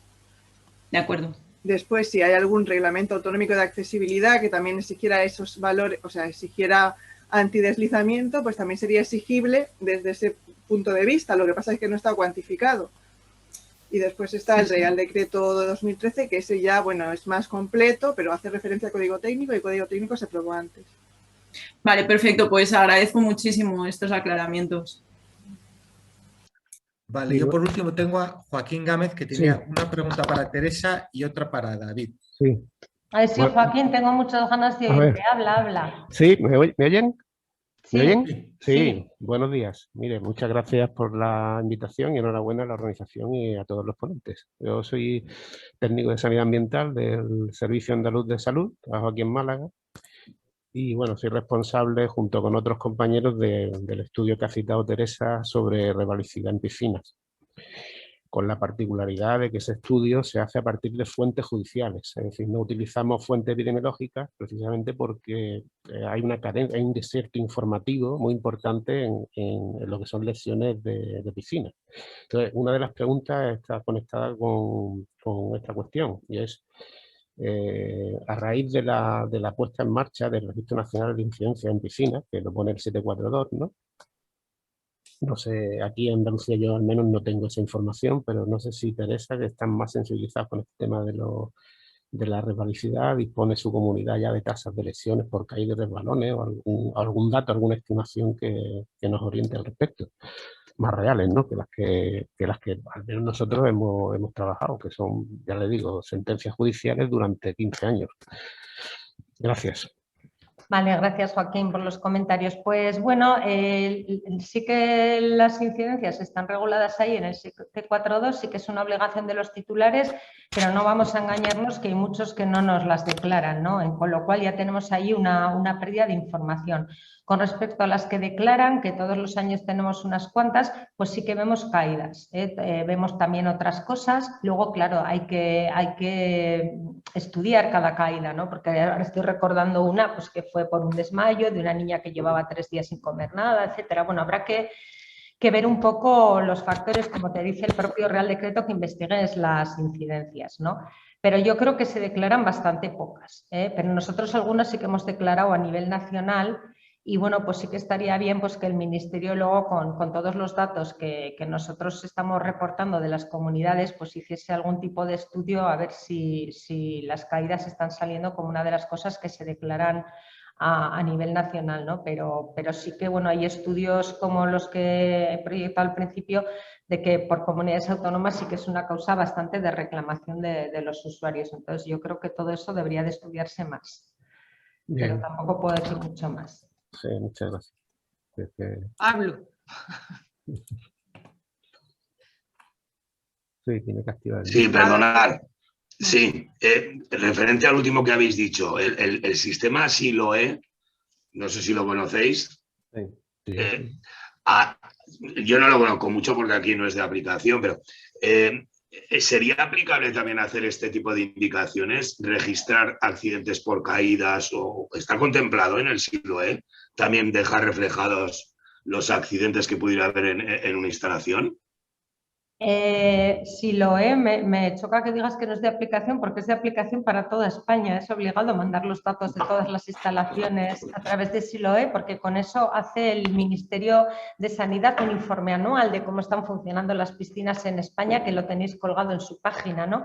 Pero es verdad que está muy dirigido primero a censo de instalaciones, a ver cómo están construidas, a ver qué tipo de desinfectantes tienen, qué vasos tienen, qué medidas, etcétera, que es una información que se actualiza menos, y luego a mandar los datos de control del agua, ¿no? Ni siquiera los del aire muchas veces se incluyen, pero bueno, sería para mandar esos datos. Pero sí que hay otra manera de reportar a través de otra página web del Ministerio las incidencias, que es exactamente de lo que estamos hablando. O sea, no están unidos, pero sí que hay dos maneras de declarar al Ministerio ambas cosas. Y ambas son obligatorias para toda España.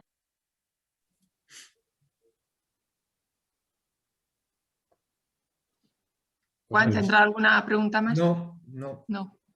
No sé si alguien más. Sí, no sé si en el chat hay algo. Sí. Joaquín quería hablar, me parece. Sí. A ver, yo he mandado otra por el chat que iba para David.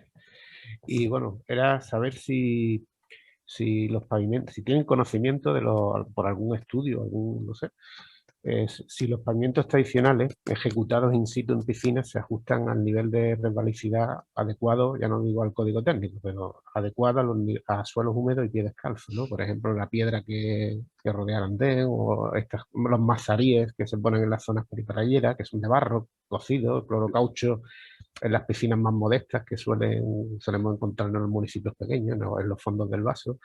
Entonces, no sé si ellos, por algún tipo de sondeo o de estudio, tienen conocimiento de eso, ¿no? Del grado de adecuación que pudieran tener ese tipo de pavimentos. Y disculpad que no tengo cámara, por eso no salgo, pero muchas gracias. Vale, Joaquín, sí, pues bueno, por un lado sí que tenemos el propio código técnico, ya reconoce una serie de pavimentos seguros, ¿vale? Como pueden ser pavimentos pues, naturales y demás. Por otro lado, con los plásticos, estos liners que se están colocando ahora cada vez más, porque bueno, pues tienen sus ventajas. Por ejemplo, digamos que en un 2x1, ¿vale? Pues reformas el pavimento y consigues estanqueidad de la piscina, ¿vale? Lo cual a mucha gente pues, le viene muy bien. Estos pavimentos plásticos lo que tienen es una durabilidad menor. En materiales antiguos depende mucho del material. Es un poco la línea de lo que comentaba y lo que hemos comentado varias veces de la durabilidad de los pavimentos. Los pavimentos tienen un uso previsto, ¿vale? Pero no es lo mismo un uso previsto para una instalación en la que te pueden entrar una comunidad pequeña que pueda tener un tránsito de 30 personas al día con una instalación grande en la que tengas 1000 o 500.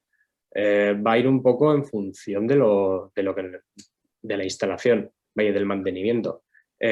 Basta que, por ejemplo, que esto nos lo hemos encontrado mucho, se instale un pavimento nuevo con la ficha con la declaración de prestaciones del cliente, que es un pavimento adecuado para el uso que se le va a dar, llegue la limpieza de obra y la limpieza de obra se lo cargue. Y resulta que ya estás partiendo de un valor más bajo, además pensando que estás haciendo las cosas bien. ¿Vale? De ahí la importancia del control. O sea, no te puedo dar realmente una respuesta más fina, vamos a decir, porque el abanico de posibilidades es tan amplio que aquí lo hemos visto en Navarra, que con la poca muestra que tenemos, porque tampoco tenemos en el norte y con el clima que tenemos, pues bueno, no tenemos tantos vasos como puede haber en Andalucía. Pero si aquí ya con la poca muestra que tenemos lo hemos visto, a más muestra, más problemas nos vamos a encontrar.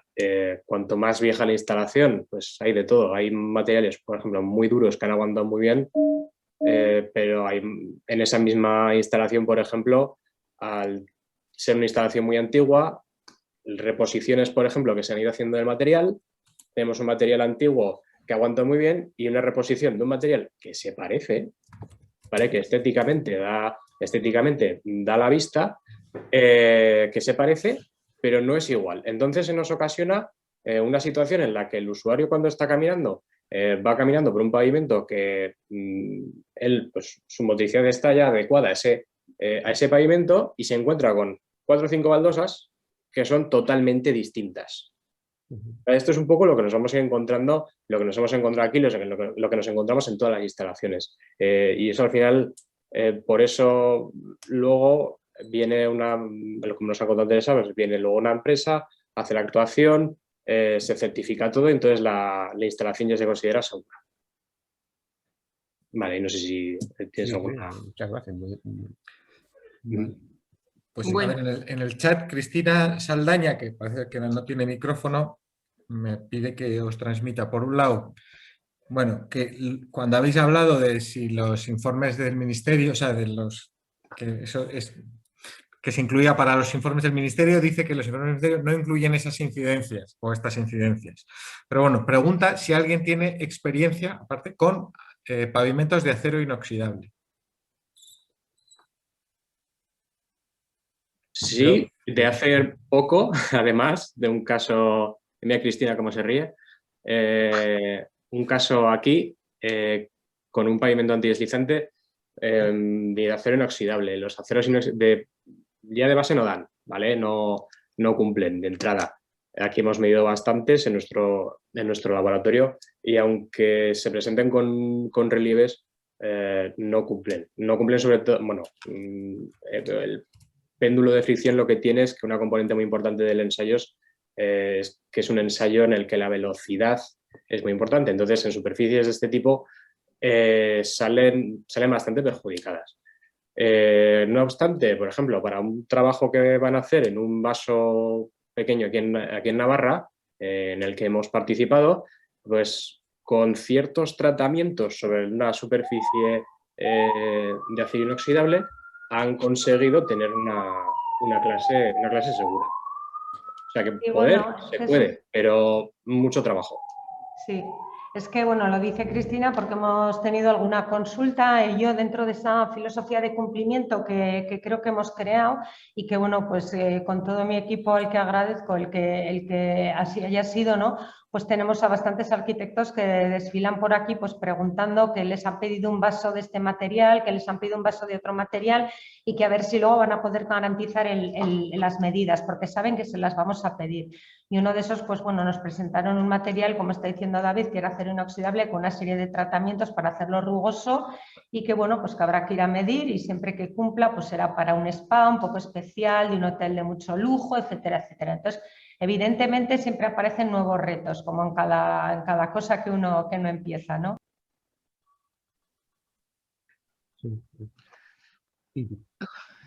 Juan, no, ponte el micrófono. Perdonad, es que he oído una sirena antes y me he silenciado. No, Leire Martínez, supongo que se dirige a Teresa, dice, de todas maneras, de todas formas, las mediciones las hace un laboratorio, ¿no? Vosotros no medís. Hola, Leire. No, nosotros no medimos. Hacemos con laboratorios que ya hay incluso acreditados por ENAC, entonces en principio hacen ellos las medidas. Si no tenemos péndulo ni tenemos nada, además un péndulo pues es un instrumento, bueno, aquí quien entiende más, pero que tiene su complejidad y bueno, pues tenemos que ir a laboratorios que tengan ese equipamiento, lógicamente. Pues yo en el chat no veo nada más, no sé si... Bueno, pues si os parece, doy paso, digo ya por la hora que es, ¿vale? Doy paso a Miguel, que lo que se ha perdido al principio, pues que lo incorpore ahora. Bien, nada, en primer lugar agradeceros a todos. Ya sabéis que en mi caso soy la persona totalmente prescindible, pues, y lo han hecho perfecto. Yo soy el presidente de la SRGS y ayer por la noche, no he podido conectarme hoy a primera hora, ayer por la noche me estaba acordando de... Le escribí un mail a las 4 de la mañana, por ahí a Teresa, de Juan Manuel Iriarte. Hoy no estaríamos, no sé si habréis conocido muchos o no de vosotros, pero hoy no estaríamos aquí compartiendo esta jornada con vosotros si no fuera por él. Juan Manuel era un apasionado de todo el tema de la valedicidad. Juan Manuel es el que a mí me empujó para decir, bueno, tú puedes servir de nexo de unión en toda una serie de personas, etcétera. Fue vicepresidente de la SRGS, director general del Laboratorio de Valedicidad, vicepresidente del subcomité de normalización de deslizamiento, nuestro representante a nivel europeo, y falleció el año pasado, a finales de febrero, tras darnos un ejemplo de vida.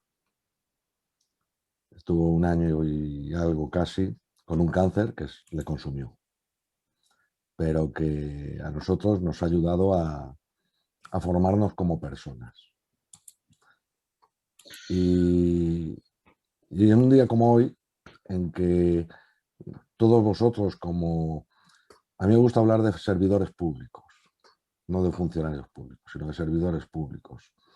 Os habéis congregado porque os preocupa el servicio público y atender a nuestro ciudadano. Y cuando tenemos que exigir cosas, al mismo tiempo nos tienen que ver como tuteladores, tenemos que ayudar al cumplimiento. No tienen que tenernos miedo, al contrario. Tenemos que ser el refugio de nuestro ciudadano y de la persona que tiene, y de la empresa o de la persona que tiene que cumplir. Pues hoy yo sé que desde el cielo nos está viendo y está orgulloso de vosotros por vuestra preocupación, de nosotros por estar hoy aquí presentes y en esa vocación que él tenía y esa pasión. Sí quiero deciros que nosotros vamos a seguir esa línea, la línea de trabajo que él nos ayudó a entender y comprender. Y nos tenéis aquí para lo que queráis. Hemos visto en la jornada de hoy que todos los aspectos sobre nuestra temática. Pensamos que cuando empecéis a rodar, hay sitios como el gobierno de Navarra, Teresa, liderando y con su equipo, donde lo tienen ya muy rodado, hay otros sitios donde no se ha rodado nada, pues desde ese punto de vista os van a ir surgiendo muchos problemas y muchas circunstancias. Y decir, ¿y por qué me he metido yo en esto? Bueno, pues nos metemos en esto porque tenemos una obligación ética y moral. Es por lo que nos metemos. A pesar de que muchas veces nos faltan medios, de que lo que hacemos es cargar los problemas sobre nuestras espaldas y nos puede producir a veces ese decir, pues ¿por qué me he metido en esto? Bueno, pues nos metemos por esto porque tenemos esa ética, esa moral y porque somos servidores públicos.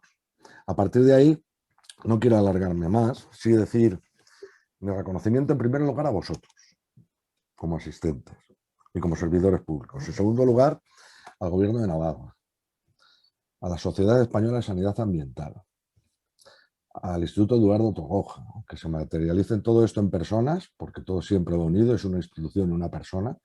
Sin una y sin la otra no podríamos hacer estas cosas. Al Laboratorio de Validad, al OENCO, que también está detrás, y Universidad Politécnica de Madrid, que también hay preocupación en estos temas y nos ayuda cada uno en su medida, puesto que todo este proyecto es un proyecto altruista en el sentido de que nosotros iremos haciendo todos los seminarios, webinar, encuentros que necesitéis, siempre con carácter gratuito, que eso es nuestro objetivo. Incluso si tenéis algún problema concreto en alguna instalación, además, intentaremos que alguna primera medida pinchar a estos colaboradores nuestros para que, si podemos que os hagan alguna gratis, mejor, para que veáis pruebas in situ, cualquier cosa. Entonces, a partir de ahí, estamos ahora ya, supongo, en vísperas del verano, como quien dice uno. Yo, si os parece bien, nos podemos emplazar para el mes de octubre, noviembre, hacer una jornada ya en la que hagamos una reflexión sobre problemáticas, si nos podéis enviar los problemas que os habéis ido encontrando, de tal manera que aquí constituyamos un foro en el que aprendamos todos de todos y sin caernos los anillos, oye, pues no sé esto, no sé lo otro, me pasa esto, me pasa lo otro. Y desde luego, con el conocimiento cada uno individual que tiene, pero yo con un plantel que tenemos aquí, de que sois 80 expertos. Es que si no hacemos bien las cosas o no resolvemos dudas estando aquí, la florinata de los preocupados, porque cuando uno está preocupado, las cosas las tiende a hacer bien, antes o después. Pues yo creo que tenemos que utilizar este foro con la ayuda de la Sociedad Española de Sanidad Ambiental, con el Gobierno de Navarra, todos estos colaboradores y con vosotros y con vuestras instituciones para esta línea de trabajo. Y lo que creamos sean soluciones y no creemos problemas. En ese contexto, digamos, tenemos que actuar. Y espero no olvidarme de nada. Muchísimas gracias a todos. Y seguiremos estando en contacto con vosotros. No sé si tendremos que formalizar por protección de datos, algún papelito para tener con vosotros ya, si os empezamos a enviar comunicaciones más periódicas, mejor cada 3 meses, si hacemos un evento o a través de la sociedad. Bueno, eso como lo iremos haciendo con tranquilidad. Y muchísimas gracias, no nos entretenemos más y nada más por mi parte. Pues os digo adiós. Vale, pues adiós. Muchas gracias a todos. Adiós. Adiós, muchas gracias. Adiós. Adiós. Gracias. Gracias. Gracias.